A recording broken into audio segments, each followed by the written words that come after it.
My self Ranjit Singh. आज हम बात करेंगे क्लास 12th के अंदर जो हमारा चैप्टर चल रहा था मॉलिक्यूलर बेसिस ऑफ इनहेरिटेंस। आज जो हम टॉपिक की स्टडी करेंगे बायोकेमिकल करैक्टराइजेशन ऑफ ट्रांसफॉर्मिंग प्रिंसिपल। पिछली क्लास में मैंने आपको ट्रांसफॉर्मिंग प्रिंसिपल जो कि ग्रिफ्थ के द्वारा बताया गया था इसको मैंने समझाया था। ट्रांसफॉर्मिंग प्रिंसिपल के अंदर किस तरीके से हमने देखा कि लास्ट में जो हीट किल्ड एस स्ट्रेन थे वहाँ से कुछ जेनेटिक मटेरियल ट्रांसफ़र होके आर स्ट्रेन में जा रहा था। आर स्ट्रेन में वो प्रोटीन का जो आर स्ट्रेन में जाके कर रहा था कि कैप जो पॉलीसेकेराइड का कोटिंग बना रहा था वहाँ पे, जिस वजह से क्या हो रहा था कि वहाँ पे माइस को निमोनिया कॉज हो रहा था जिस कारण माइस की डेथ हो रही थी। तो ये ट्रांसफॉर्मिंग प्रिंसिपल को हमने पिछली क्लास में सीखा था। तो इस ट्रांसफॉर्मिंग प्रिंसिपल के बाद जो जेनेटिक मटेरियल था उसका बायोकेमिकल करैक्टराइजेशन नहीं हुआ था। मीन्स इतना नहीं पता चला था कि कोई प्रोटीन है या फिर डीएनए है या फिर आरएनए है जो कि उस प्रोसेस को कर रहा है। मीन्स जो एस स्ट्रेन से आर स्ट्रेन में जा रहा है वो क्या चीज़ है, प्रोटीन है, डीएनए है या आरएनए है। ठीक है, इसको प्रूफ करने के लिए तीन साइंटिस्ट थे Oswald Avery, Colin MacLeod, Maclyn McCarty. ये तीन साइंटिस्ट थे। इन्होंने काम किया था 1933 से 1944 तक।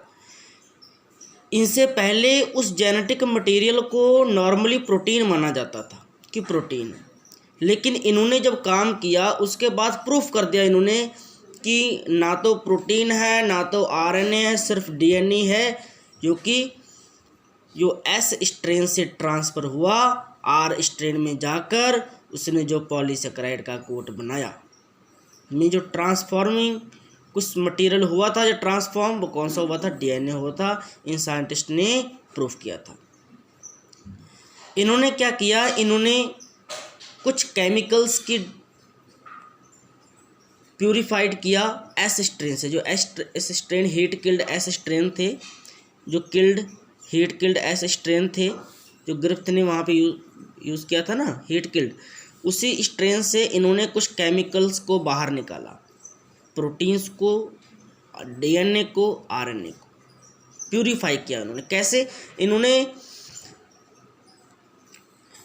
एंजाइम्स की स्टडी की, एंजाइम्स की डिस्कवरी की।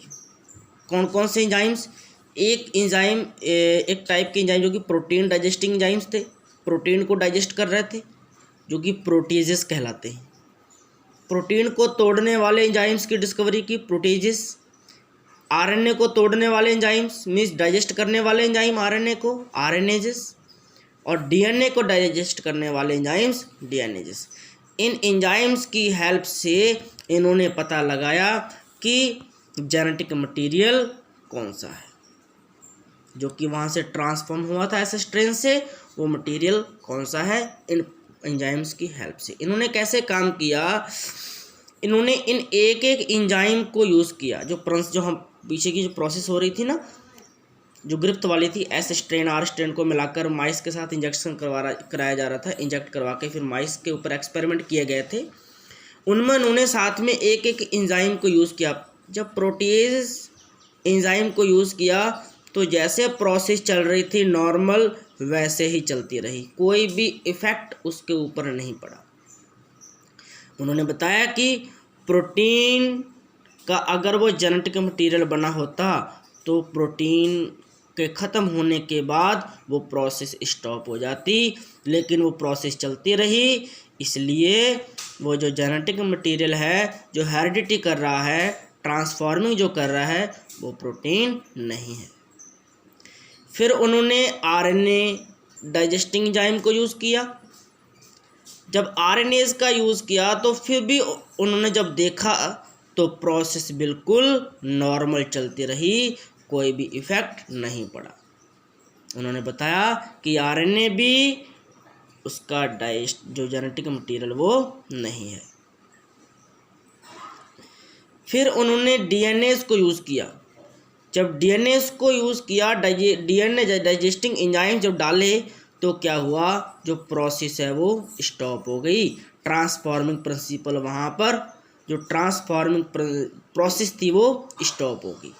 एस स्ट्रेन से आरएनए स्ट्रेन के अंदर वो मटेरियल ट्रांसफ़र नहीं हुआ और माइस की वहाँ पर क्या हुआ, डेथ नहीं हुई। माइस वहाँ पे क्या, जिंदा रहा, क्योंकि डीएनए था, डीएनए ख़त्म हो गया, डीएनए ने तोड़ दिया, उसको मार दिया डीएनए को।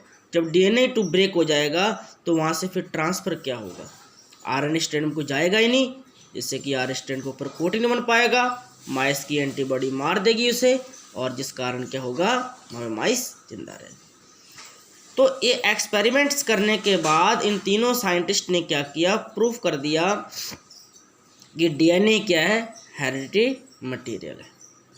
हेरिडिटरी मटेरियल मीन्स ये जेनेटिक मटेरियल। लेकिन सारे बायोलॉजिस्ट कन्विंस्ड नहीं थे, सहमति नहीं थी, यकीन नहीं कर रहे थे सारे बायोलॉजिस्ट। इनको यकीन दिलाने के लिए बाद में दो साइंटिस्ट आए, बिल्कुल प्रूफ कर दिया इन्होंने, साफ करके रख दिया कि डीएनए ही जेनेटिक मटेरियल है, ना तो प्रोटीन है। दो scientist, Alfred Hershey and Martha chase. Alfred Hershey and Martha chase दो साइंटिस्ट आए, इन्होंने बिल्कुल स्पष्ट कर दिया कि डीएनए ही जेनेटिक मटेरियल है। 1952 के अंदर इन्होंने काम किया था। हर्शे चेज एक्सपेरिमेंट के नाम से जाने जाता है। जो एक्सपेरिमेंट आपको बताने वाले हैं वेरी वेरी इंपॉर्टेंट है आपका बोर्ड एग्ज़ाम के लिए।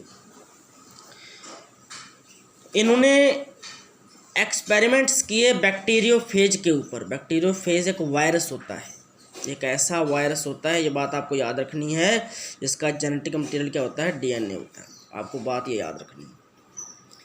बैक्टीरियोफेज के ऊपर उन्होंने वर्क किया, काम किया बैक्टीरियोफेज के ऊपर। उन्होंने क्या किया, बैक्टीरियोफेज की कुछ कॉलोनीज़ को, कुछ इनके मेंबर्स को मीडियम, डिफरेंट मीडियम में करवाया, कुछ बैक्टीरियोफेज को दूसरे मीडियम पर ग्रो करवाया। इन्होंने क्या किया, दो टाइप के मीडियम यूज़ किए। हर्शे चेज ने दो टाइप के मीडियम यूज़ किए। एक मीडियम होता है जिसके ऊपर ग्रो करवाई जाती है चीज़, कल्चर मीडियम, न्यूट्रिटिव मटेरियल उसके अंदर होगा, जिसके ऊपर वायरस को ग्रो करवाया जाएगा। मीडियम समझो खाना है वायरस का। एक बात समझो, इन्होंने क्या किया, दो टाइप के मीडियम यहाँ पे यूज़ किए, दो टाइप का मीडिया यूज़ किया। एक मीडियम कौन सा था, जिसमें उन्होंने रेडियो एक्टिव फॉस्फोरस को ऐड किया। रेडियो एक्टिव फॉस्फोरस P32 को उन्होंने यूज़ किया। जो रेडियो एक्टिव फॉस्फोरस ऐसा होता है कि बैक्टीरियोफेज के अंदर जहाँ पर भी फॉस्फोरस होगा उसके ऊपर अटैच हो जाएगा, उसको कलर प्रोवाइड करेगा। जो रेडियो एक्टिविटी जो कंपाउंड होते हैं उनकी प्रॉपर्टी होती है, रेडियो एक्टिविटी शो करते हैं। तो बैक्टीरियोफेज के अंदर देखो, वायरस दो चीज़ों से बना होता है, हमको ये पता होना चाहिए। वायरस दो चीज़ों से बना होता है, एक होता है प्रोटीन कोट चारों तरफ, कोई भी वायरस है, और उसके अंदर एक जेनेटिक मटेरियल या तो डीएनए होगा या फिर आरएनए होगा, या फिर आरएनए।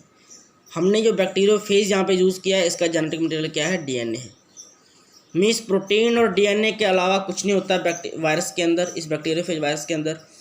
तो पी किस में मिलेगा, पी मिलेगा हमें डीएनए के अंदर। हमने देखा कि फॉस्फोरस होता है डीएनए के अंदर, प्रोटीन के अंदर फॉस्फोरस नहीं मिलता। तो क्या हुआ,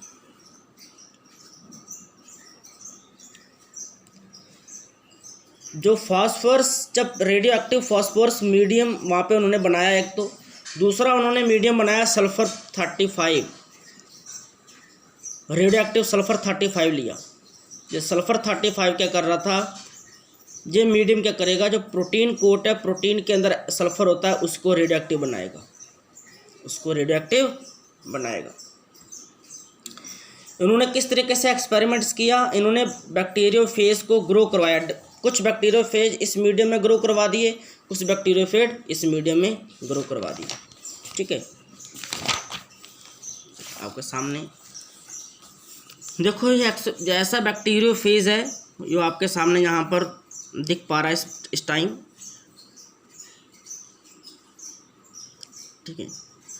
इसमें क्या कि जो रेड कलर से मैंने दिखा रखा जो प्रोटीन S35 है रेडियो एक्टिव,